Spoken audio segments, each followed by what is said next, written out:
I think heading into the Timberwolves series, the mood of the fan base was excited, but there was also like this underlying anxiety maybe where people were thinking about during the season, we played this Timberwolves team and they played us really tough. They gave us a big L early in the season, and that sort of helped spur this Grizzlies team to become what they became. I think the fans knew heading into this series against the Timberwolves that this was not going to be an easy series despite being the 2 seed in the West. It was going to take work, and it was going to be against a very good and improving Timberwolves team. They're being physical. It's a physical game out there. Yeah, they're being physical. I think their personnel gave us problems. They got some good defenders in their lineup. They got some good length and size. They were just super active. They tried to take away the pain on us. That's really where we thrive. That's like every playoff series. You got to adjust and figure something out. Stay together. We good. Good. Heads up. Good. One game, bro. We knew it was going to be a tough matchup against the Wolves. Super talented team, tons of physicality, with a chip on their shoulder to want to take us out. Minnesota, a 1-0 lead over the Memphis Grizzlies, but the crowds are here at FedEx Forum. It will be loud, it will be raucous, and they'll be waving towels that say, "There's no running in the end." This is a Grizzlies team that has been resilient all season long. They'll draw on that again tonight. They cannot allow the Timberwolves to push them around and be the dictator. They got to go out and match their physicality. Like I said earlier, they got to throw the first punch. Let's go win, baby! They want to hit first. They want to involve this crowd as much as they can. And by doing that, the Grizzlies have to play their style of basketball. Grit and grind 2.0. Watch your gate. Go. Clock presenting at Williams. We ain't gonna run, though. We ain't running. All these 50 balls are getting us extra possessions. All these 50-50 balls are getting us extra possessions. We need those. Edwards drives, lost the ball, picked up by Williams. Fourth Minnesota turnover. Tyus Jones, once he hits. That's Grindhouse defense right there. We said it would be more business-like here in this basketball game. And they have been just that. Watch him coming out, Dance! Get up! Yeah, Blue. Yeah, Trip. What's the thing? Wide open, baby.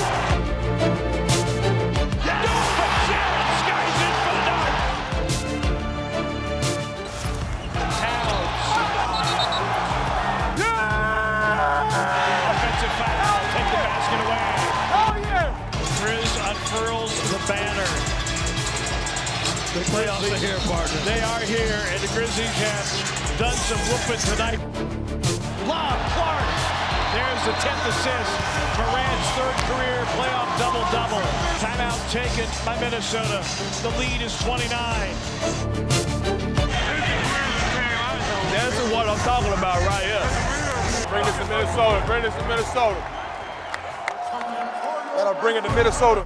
Heading into that game 3, the series is tied. You're trying to win back home court advantage by taking one in Minnesota. And the way that game 3 started, it was nerve-wracking. You look at it and you're like, oh man, we're going to go down 2-1. You start thinking about, all right, what are the different options here? We're going to have to do things differently. What are we going to do? There were several times in that game 3 where I thought, this is over. It's done. We're going to lose game 3 and go down 2-1.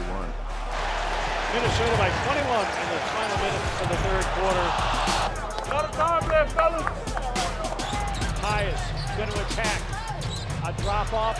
Bane to the rim and in. Let's go, man. We're right here, man. Come on. Tyus for 3. Let's go. 18 straight by the Grizzlies. A 26-4 extended run. Give me one, Daz. Jones working around a screen. A pull-up 3.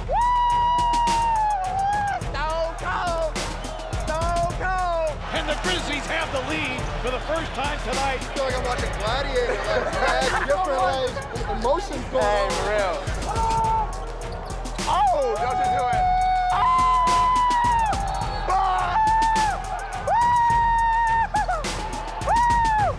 it. It is the greatest turnaround in Grizzlies playoff history. This was as remarkable as a Grizzlies win as you will ever see. Come on, boy. 2 more, man. 2 more. The Grizzlies losing in game 4. A 1-point win for Minnesota. Series is even going back to Memphis. wasn't really as impactful because they had won game 3 and gotten home court back, basically. And yeah, now you've shortened the series. Now it's a 3-game series. The next team to win 2 games is going to win the series, and you've got home court. It was a tough matchup for us. You know, what they threw at us defensively, their physicality, the pressure that they put on all of our actions. Offensively, you know, all 5 of their guys, especially with their top players, and Edwards and Russell and Towns, could just light it up any given night. We had our hands full. We gotta set some screens right now. We've set some screens, it drags the big out, gets the defenders off our handlers, and we can cut back and attack down with a little bit more ease. So we can attack with a drive a little bit more. Instead of starting here, we'll have y'all start here. So my man is blind, like he can't see where the screen is coming from. All the way up there. So proud of our guys' preparation, the ability to adjust game to game, the ability to adjust within a game is one of the biggest takeaways I had from that series.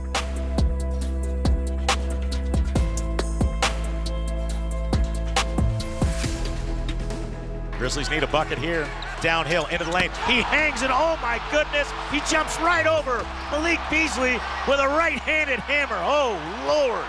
That was phenomenal. Morant with the highlight reel dunk that may just bring this team back into this one. We never felt like we were out of any game. We never felt like we couldn't overcome any obstacle. You always had that belief in one another. It's just the resiliency in the fight of this team. Brooks didn't shoot the 3, feeds right corner Bane. Open look at a triple. Ring it up. Put 3 on the board for Desmond Bane. We just all stay together no matter what. We never gave up. We never thought any game was out of our hands. Clark gets his own miss and lays it home. He took it away from Vanderbilt. It's a 1-point game. 99-98. Adversity was hitting us. We always bounce back even stronger. Morant against Russell. Hangs. Got the bounce. Morant with 19 in the game, 7 in the quarter. At the end of the day, the Grizzlies needed somebody to score and to get them back in the game. And Ja just did what we've seen him do, what he's done all season. He just took over. Clark, a tap-out rebound. Morant, the 3 for the lead.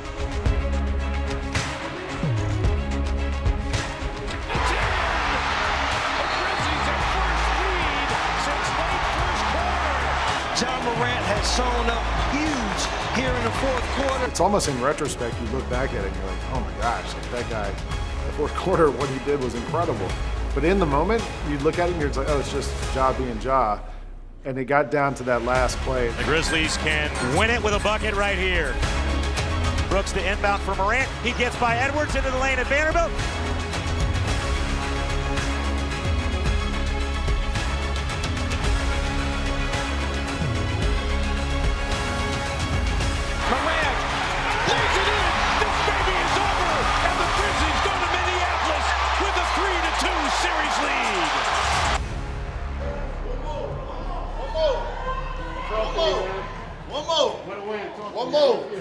One more, man. Stuck together, weather the storm. Let's get it, man. Going back to their crib, let's get it. Heading into Game 6, the way that Grizzlies had played, taking that Game 5, coming from so far back, they had all the momentum heading into that Game 6. And if it goes Game 7, you're at home, great, but you don't want that. Like, you want to end the series whenever you can. And I think for the Grizzlies, having that Game 6, having the momentum, being able to go into Minnesota, it just felt like it was set up for the Grizzlies to win that game. Shot clock down to 3. Morant. Tyus against the shot clock for 3. It's through! Tyus Jones with ice water in his veins, delivering a 3 at the expiration of the shot clock. Grizzlies the victory over the Minnesota Timberwolves, a 3rd double-digit comeback in the 4th quarter of a playoff series. And the Grizzlies will go on to the 2nd round of the NBA playoffs for the first time since 2015. I'm just happy, man. I'm happy for these guys. I'm happy for the city. I'm happy for Memphis. This is for them. Perfect example. 6 games of compete together, get better. Super proud of you guys. Yes, sir. It only gets harder from here. We got to put this in the rearview mirror soon. Lock in on Golden State tonight. Enjoy this. Understand what matters most. It's what we do. It's what we do.